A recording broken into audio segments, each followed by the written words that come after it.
जय हिंद मेरे दोस्तों, कैसे हैं आप सब। आप सभी का स्वागत है हमारे इस YouTube चैनल पर। और आज हम आपके लिए एक वीडियो लेकर आए हैं जिसमें आपको बहुत कुछ जानने को मिलेगा। तो इस वीडियो को एंड तक देखें और चैनल को सब्सक्राइब करना ना भूलें। तो चलिए साथ में देखते हैं वीडियो। नमस्कार, सत श्री अकाल एंड गुड इवनिंग। मैं हूं आरज़ू काज़मी और आप हमेशा की तरह से देख रहे हैं पॉइंट ऑफ व्यू।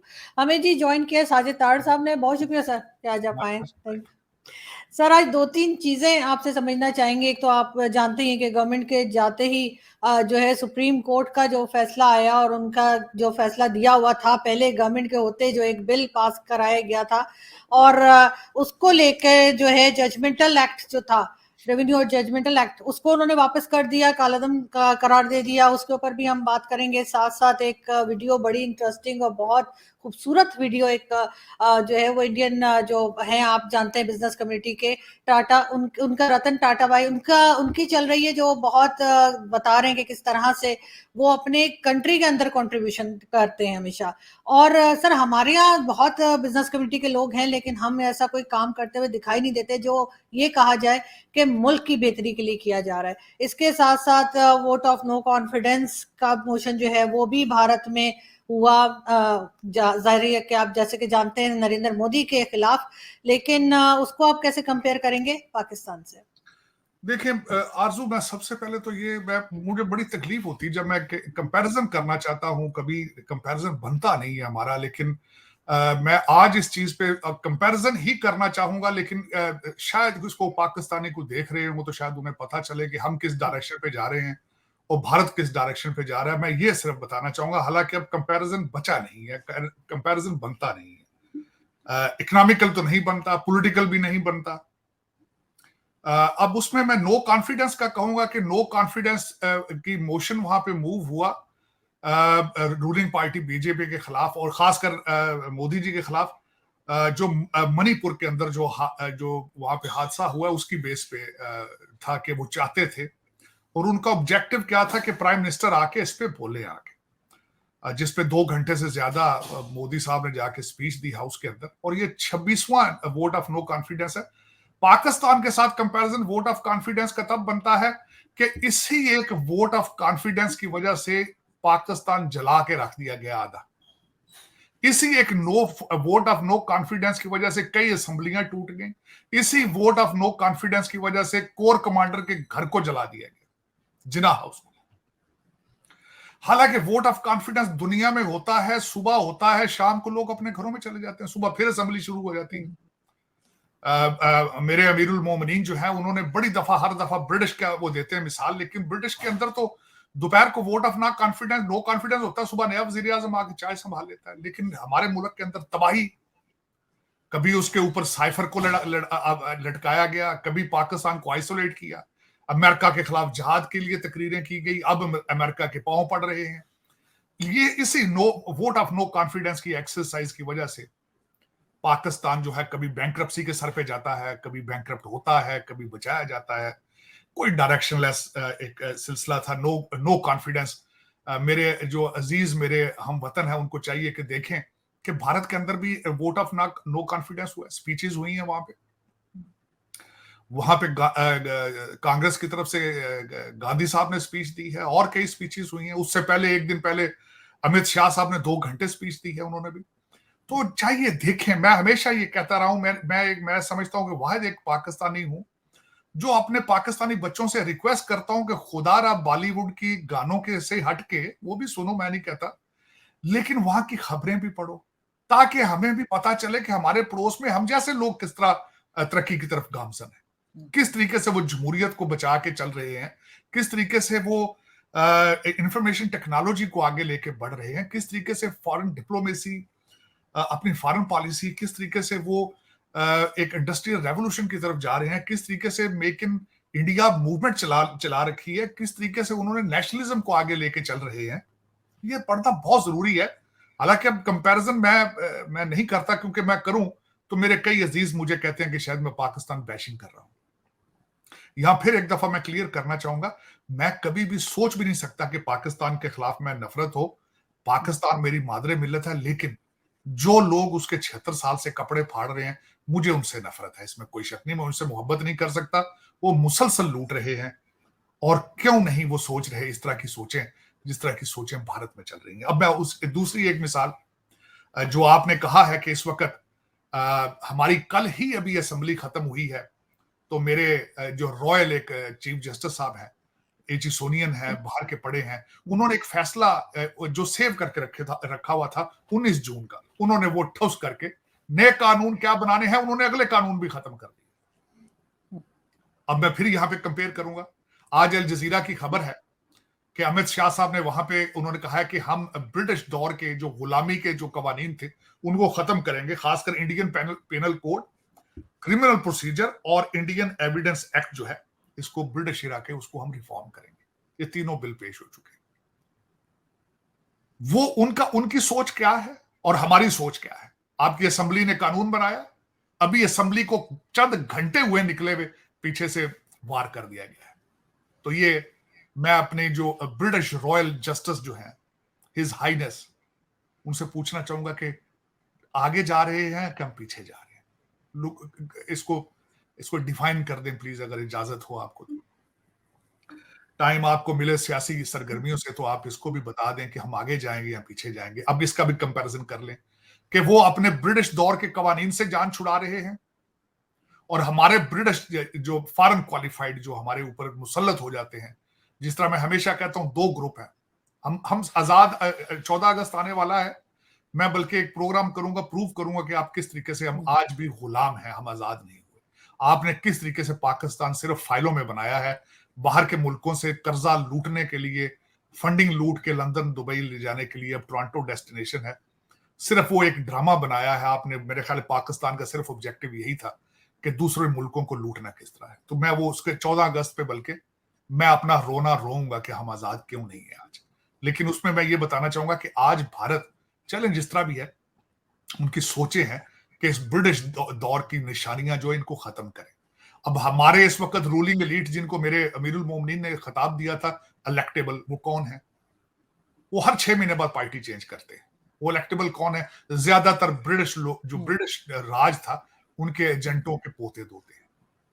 आप देख लें, मुल्तान से आप शख्सियात देख लें, वो जमीनें उन्हें किस तरह मिली थी। अपनी इस धरती के साथ बेवफाई की, अपने लोगों को मरवाने के फ्रूट में उनको जमीनें मिली थी। एक वो कुछ लोग हैं, और कुछ फिर लोअर मिडिल क्लास के बच्चे जो होते डॉक्टर हैं या इंजीनियर हैं, रट्टे लगा के सीएसएस करते हैं, फिर उनको ट्रेनिंग दी जाती है उसी ब्रिटिश दौर की, असिस्टेंट कमिश्नर, कमिश्नर, तहसीलदार, एसपी।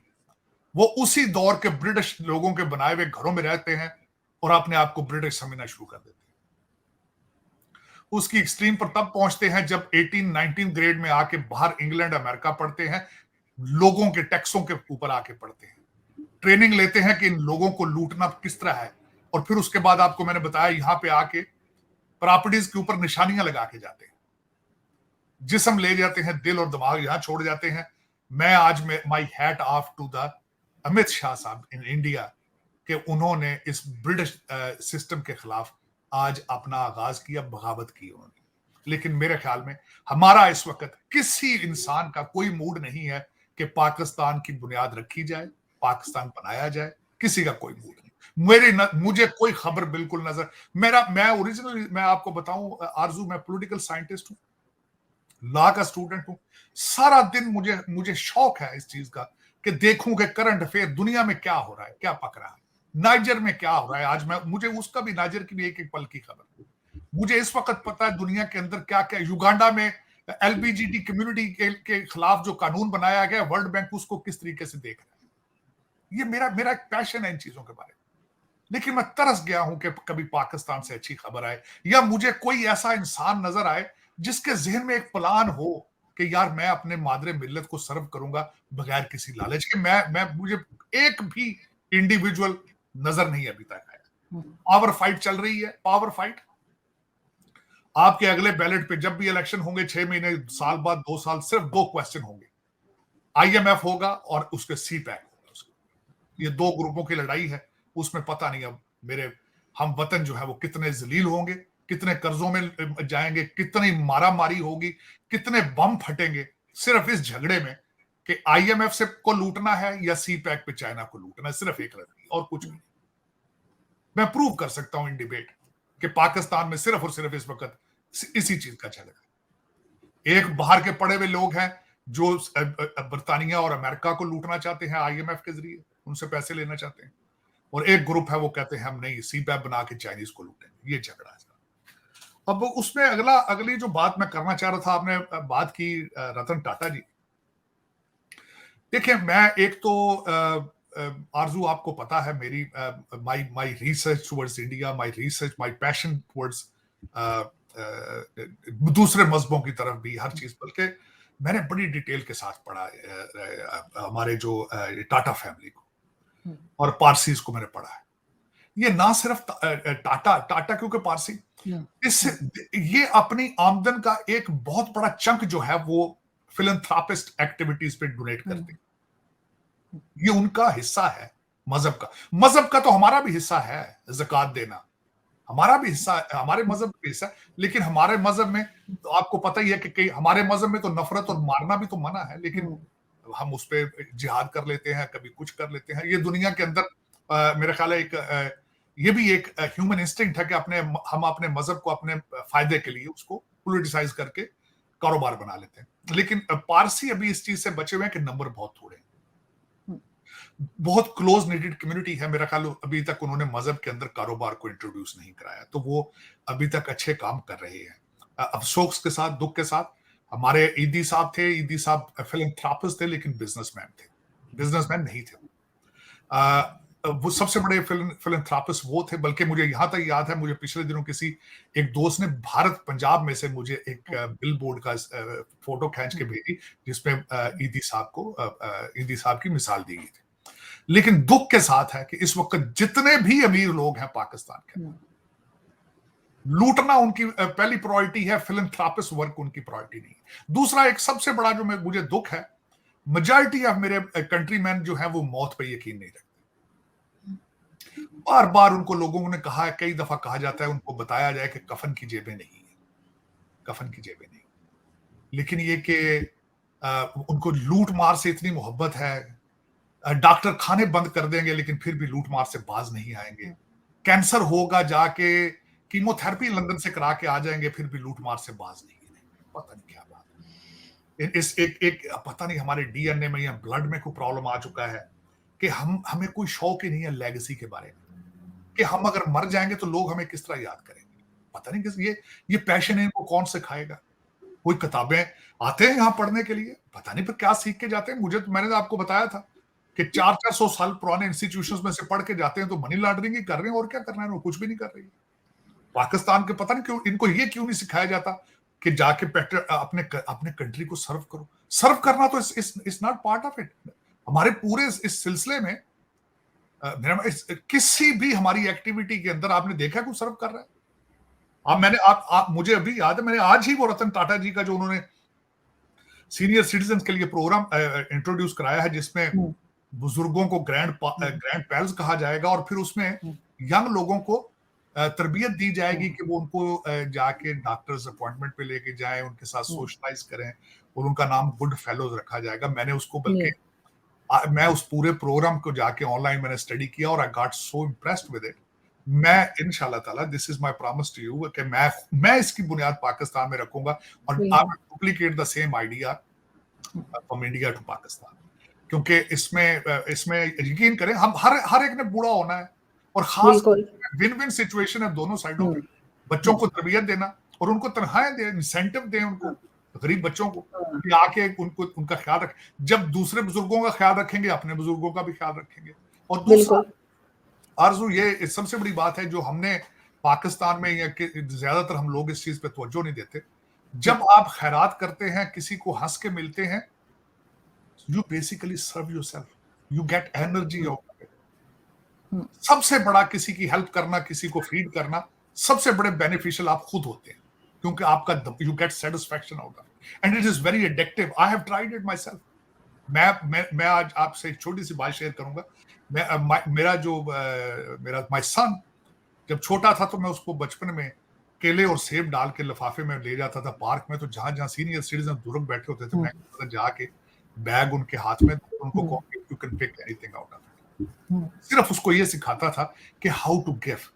मैं जब भी ग्रोसरी लेने जाता था अपने साथ उसको लेके जाता था, और जो भी बुजुर्ग देखता था कि वो अपनी ट्रॉली ग्रोसरी की लेके जा रहे हैं, मैं I used to tell my son go help him to put the grocery in his trunk in his गाड़ी के अंदर। लेकिन ये इतना एडिक्टिव है जब तक आप ये नहीं सिखाएंगे। मैं आज आपको एक और पर्सनल बात बताऊंगा। My father was a lawyer. आपके हाई स्कूल, आपकी डिग्रियां आपको डोंट मेक यू ह्यूमन और don't make you successful to begin with. Social skills नहीं है, आपको एक दूसरे के साथ प्यार मोहब्बत करने की सलाहियत नहीं रखते, कामयाब नहीं होंगे आप। शायद वक्ती तौर पर चंद पैसे कमा लें आप एक बड़ी गाड़ी ले लें, लेकिन यू वोंट गेट कुछ दो चीजें नहीं सीखे आएगी। आप इनर पीस नहीं आएगा, रिस्पेक्ट नहीं आएगी सोसाइटी में, और जो लीडरशिप एबिलिटीज है वो नहीं सामने आएंगी।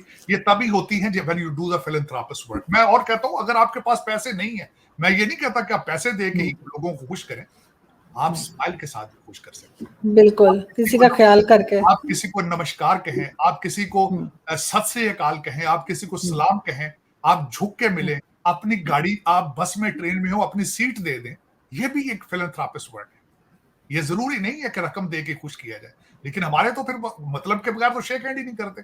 किसी को स्माइल दें, कहते हैं यार शायद इसका कोई मतलब होगा। हम इतने जो है वो गिर चुके हैं अपने इस वैल्यू में। लेकिन ये बहुत अच्छा, मैं आज मुझे आपने ये ट्वीट भेजा, मैं समझता हूँ आई एम हाईली ओब्लाइज्ड कि आपने इसको मेरे साथ शेयर किया। It is the need of the society, is need of the work. हमें अपने लोगों का ख्याल रखना होगा, अपनी सोसाइटी का ख्याल रखना होगा, इसके बगैर गुजारा नहीं। बिल्कुल ऐसा ही है सर। लेकिन सर, करप्शन की अगर हम बात करें तो बहुत से मेरे इंडियन दोस्त जो हैं वो यही बताते हैं कि भाई करप्शन तो भारत में भी होती है, लेकिन वो जो करप्शन होती है वो पैसा फिर वो भारत के अंदर ही घूमता रहता है। इस वजह से भी जो है इतना नुकसान नहीं होता, जो हमारा फौरन ही बाहर चला जाता है। तो ये रोक कैसे हो सकती है? देखिए, मेक सेंस, ये तो जो आपने बात की है मेक सेंस करती है। दूसरा, उसमें देखे ना, एक और बात है कि करप्शन जो है आरजू, वो ह्यूमन इंस्टिंक्ट का हिस्सा है। मैंने जब यहाँ पे बिजनेस एजुकेशन ले रहा था, तो उसमें डिफाइन की जाती थी चोरी को, पिल्फरेज को अपॉर्चुनिटी के साथ। जब आपको मौका मिलेगा तो जितने से ईमानदार आदमी इंसान होगा, वो कोशिश करेगा इसको उठा ले वो। लेकिन उसमें ये मैं बताना ये चाहूंगा कि वहां पे एक सेटअप ऐसा है कि उनके ज़हन में, उनके जो रूलर हैं, ये वहां उनके रूलर तो नहीं मैं कहूंगा, जो उनके लीडरान हैं या उनकी ब्यूरोक्रेसी जो है, उनमें ये ट्रेंड ही नहीं है कि लंदन सेटल होना है। उनके जो जनरल है, आपने वो अपना रावत साहब का घर देखा था जी, father was army general, he is himself. तो उनके घर में कितनी इंपोर्टेंट चीजें नजर आ रही थी आपको। तो ये एक सोसाइटी ने खुद इस चीज को डिफाइन करना होता है। दर हकीकत अब इसको मैं ब्लेम ये करना चाहूंगा क्योंकि भारत खुला है 1991 में। पहले सारा कुछ चीजें भारत के अंदर बनाई जाती थी। उनके गाड़ियां बंद, सुजुकी, हमारे सुजुकी का नाम देते हैं, वो उन्होंने मारुति का नाम दिया। उससे पहले एम्बेसडर गाड़ी टोटल बनती थी भारत के अंदर। लेकिन हमारे इंपोर्टेड चीजों का शौक डाला गया हमें। हम शुरू से खुले। मेरे जो दोस्त हैं भारतीय, वो कहते हैं कि हम तो अब बचपन की स्टोरियां सुनाते हैं, कहते चॉकलेट हमारे लिए बड़ा इंपॉर्टेंट होता था, सोडा खुला नहीं था, ये पेप्सी को बहुत देर से आया, टीवी ट्रांसमिशन बहुत देर से आई। लेकिन हमारे ये आई चीजें, लेकिन आप उस ऐसी लत में पड़े आप उसमें कि आपने फिर वो चीजें ना सिर्फ इंपॉर्टेंट लेने का शौक हुआ, आपने अपने लीडरान भी इंपॉर्टेंट, सोचें भी इंपॉर्टेंट, लूट मार भी एक्सपोर्टेड, तो इंपोर्टेड। तो फिर वो मेरा मकसद, आप रुक नहीं सके उसके बाद। इस वक्त आपका सिस्टम जो है, मैंने कल भी किसी जगह पे मिसाल दी है, मुझे बड़ा अच्छा लगा है। I am a huge fan of Vivek, जो रामास्वामी है यहाँ पे आजकल हमारे जो रिपब्लिकन कैंडिडेट है, उन्होंने एक बड़ी अच्छी बात की। उन्होंने कहा कि सिस्टम इतना करप्ट हो चुका है कि अब रिफॉर्म्स नहीं, रेवोल्यूशन की जरूरत है। और जो इमरान खान का जो तजर्बा किया गया था, वो दर हकीकत रेवोल्यूशन का ही एक हिस्सा था। तभी बच्चों ने ख्वाब देखे, तभी बच्चे उनके पीछे लगे, लेकिन दुख के साथ कि उनके साथ धोखा हुआ। वो जो कहते थे, खान साहब ने आके कौम को बताया, बाजवा साहब को बताया, मेरे पास 200 लोगों की टीम है जो आते ही पाकिस्तान की किस्मत बदल देगी। फिर उन्होंने बिल्कुल वही वेस्टर्न कॉपी की अपने 100 days performance of his government. वो फिर वो मैंने उसकी भी स्टोरी पढ़ी है कि किस तरीके से वो 100 डेज को किस तरीके से बाद में, उसके बाद ये कंट्रोल ही नहीं कर सके, उछाड़ पछाड़, कभी इसको दे, कभी उसको दे, कभी एक। लेकिन सर सर ये भी तो इमरान खान ने ही कहा था कि मेरी तैयारी नहीं थी और अचानक से हुकूमत मिल गई, बाद ये भी में रिकॉर्ड पर है। नहीं देखे, वो यू टर्न तो वो कहते हैं ना कि ये हेल्दी है यू टर्न लेना हर चीज पे। जिस तरह के मरासले पे यू टर्न लिया, फिर पहले चोर चोर कहते रहे, जेल जाने से एक हफ्ता पहले कह दिया मैं पाकिस्तान के लिए इनके साथ बैठने के लिए तैयार हूं।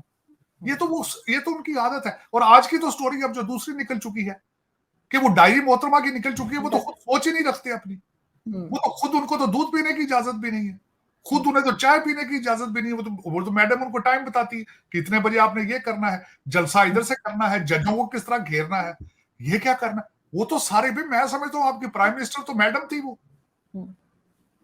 मेरे ख्याल में तो सारे केसेस उनके खिलाफ बनने चाहिए। ये बेचारा तो बेजबान आदमी है, इसकी तो जबान ही नहीं। मैं तो हैरान हो गया हूं आज जो इंकशाफ सुबह हुआ है, वो जो डायरी में से जो निकला, पाकिस्तान की किस्मतों के फैसले काले बकरों पे हो रहे हैं और मुर्गियां जला जला के हो रहे हैं फैसले। यार कैसे ये लोग हैं? मैं आज हैरान और परेशान था आज मैं आरजू। सर उस डायरी पे सर होगा कोई एक्शन इनके ऊपर? वो डायरी के काफी चीजें निकली हैं। एक्शन क्या होना है? एक्शन जब 16 मिनट में 16 जमानतें, जब फ्यूचर वाले आने वाले क्राइम की भी जमानतें देने के लिए हमारे रॉयल जो हैं, जो रॉयल ब्रिटिश हमारे जज हैं बैठे, तो जब वो, मेरा मकसद है कि वो कहाँ जाएंगे आप ना असेंबलियां का। आज मैं बल्कि एक और बात आपसे ऐड शेयर करना चाहूंगा दुख के साथ। असेंबली का आखिरी दिन है, खकान अब्बासी साहब ने बाहर निकल के जो स्टेटमेंट दी है, मैं हैरान हो गया। उन्होंने कहा मैं शर्मिंदा हूं इस असेंबली का 5 साल में हिस्सा रहा। आने वाली तारीख बताएगी कि इस असेंबली पाकिस्तान में क्या कर। मैं आज आपके सेगमेंट के आखिर में एक भरपूर अपील करना चाहूंगा अपने पाकिस्तानी बच्चों से, नई जनरेशन से। मैं तुम्हारी मिन्नत, आपकी मिन्नत करता हूं कि भारत के खबरें आप पढ़ा करें ऑनलाइन जाके प्लीज। मैं और बांग्लादेश की भी खबरें पढ़ा करें, भारत की भी, क्योंकि आपको पता चले कि हम जैसे लोग बिल्कुल, वो बिल्कुल सरहद के दूसरी साइड पे तरक्की किस तरह कर। लेकिन सर आपको मालूम है कि कई न्यूज़पेपर ब्लॉक कर रखे हैं पाकिस्तान ने। मैंने आर्टिकल लिखा है इंडियन न्यूज़पेपर के लिए और मैं अपना आर्टिकल खुद ही नहीं ओपन कर पाती यहाँ पे क्योंकि ब्लॉक है वेबसाइट। वो तो लेकिन फिर भी मैं समझता हूँ चले जो मिलता पढ़े तो सही, कुछ तो पढ़ देखें तो सही, यूट्यूब पे देख लें, कुछ देख लें। नहीं लेकिन सर ये नहीं होना चाहिए। आई फील कि आपको ये बात करनी चाहिए। आप कई लोगों को जानते हैं कि भाई न्यूज़पेपर तो पढ़ने दो। डेफिनेटली देखिए, खबर छुपाने से थोड़ी छपेगी, छुप जाएगी वो। ये तो वही बात है ना, बिल्ली कबूतर को देख के आंखें बंद कर ले, बिल्ली चली तो नहीं जाती ना, वो बिल्ली तो वही रहती है। लेकिन इनको चाहिए, लेकिन मैं रिक्वेस्ट ये करूंगा कि देखें पड़ोस में क्या हो रहा है। आज मैं इस सबसे बड़ी खबर बताना चाहता हूँ आपको। भारत अपना सर्च इंजन नया बनाने के बारे में सोच रहे हैं। गवर्नमेंट ने वहां पे स्कीम बनाई है, $4 लाख दिया जाएगा उस कंपनी को जो भारत का अपना गूगल के कंपैरेटिव सर्च इंजन बनाए। ये आज की खबर। ये पाकिस्तानी बच्चों को पता होना चाहिए, जो ट्वीट पे सारा दिन उर्दू में ट्वीटें करते हैं। खुदारा बच्चों इन चीजों से देखो पड़ोस में क्या हो रहा है। खुदारा मैं बिल्कुल आपको मैं ब्लेम नहीं करता। तरक्की के ख्वाब देखना चाहिए, तो ख्वाब देखने की कोई फीस नहीं लगती, लेकिन पॉजिटिव लर्न करो। नफरत के अंदर जाके इतना ना अपने दिमाग को बंद ना कर। भारत को देखें किस तरह तरक्की कर रहे हैं। वो भी आप जैसे लोग हैं, आप जैसी सोचे हैं, तभी तो बॉलीवुड के गाने आप सारा दिन सुनते हैं, क्योंकि आप जैसे हैं सारा कुछ। बिल्कुल ऐसा ही है। खाते भी आप जैसे, कपड़े भी आप जैसे। बल्कि मैं हैरान हूं, मैं कई दफा भारत जाता हूं आरजू, हैरान हो जाता हूं कि नए जो घर बन रहे हैं उनके डिजाइन भी वैसे ही हैं जो आपके पाकिस्तान के डिजाइन। बल्कि मैं खुद भारत जा रहा हूं जल्दी, 2 महीने 2 तक जा रहा हूं। लेकिन ये कि सोचना, बच्चों को सोचना चाहिए, देखें। बल्कि मैं तो चाहता हूं हमारे लेजिस्लेटर हैं वो भी आज, उनको भी चाहिए कि आस पड़ोस की अपने जैसे जो ममालिक हैं उनकी असेंबलियों की भी प्रोसीडिंग को वॉच किया करें, how they do their legislation. और बिलखसूस एक कॉपी करें अमित शाह साहब की, कि जिस तरीके से वो अपनी कानून को रिफॉर्म कर रहे हैं। भारतीय जो चीज, अब जो ब्रिटिश एजेंडा था, ब्रिटिश लॉज थे, उनको रिफॉर्म करें, उनको रिफॉर्म। ये जो सिस्टम गुलामी का था, ये तहसीलदार, ये पटवारी, अब हर चीज तो ऑनलाइन हो जाएगी, तो पटवारियों से जान छुड़ाएं, तहसीलदारों से जान छुड़ाएं, करप्शन बचेगी। ये असिस्टेंट कमिश्नर जो है वो समझता है, जिस तरह मैं वॉइस राया आ गया हूं, जिस तरह एसएसपी के अभी घरों में वो रहते हैं जो ब्रिटिश दौर के थे, इनका नाम खादमैन रखें, इनके नाम कुशुता रख दें। ये खुदा का नाम है, जो एक वर्ड एसपी है, डीआईजी है, ये खौफ की अलामत बन चुके हैं। इनसे जान छुड़ाएं, ये ब्रिटिश सिस्टम से। इनके जेहन में डाला जाए, they are servant, they have to serve. You have to substitute. बिल्कुल ऐसा ही है सर। और दूसरा ये कि सीखने में कोई बुराई नहीं है, बिल्कुल, किसी भी वक्त और किसी से भी सीखा जा सकता है। तो फिर भारत जो इतना आगे जा रहा है हर फील्ड में, उससे सीखने में क्या हर्ज है। तो हमारा ही भला है सर, हमारा ही फायदा है, उससे भारतीयों को कोई फायदा नहीं कि हम उनसे सीखकर हम भी कुछ ठीक हो जाएं, इसमें हमारा ही फायदा है। बहुत शुक्रिया सर कि आपने ज्वाइन किया। Thank you. तो दोस्तों, आशा करता हूँ कि ये वीडियो आपको अच्छा लगा होगा। अगर अच्छा लगा हो तो वीडियो को प्लीज़ लाइक कीजिए, और अगर चैनल पर नए हैं तो चैनल को प्लीज़ सब्सक्राइब कीजिए।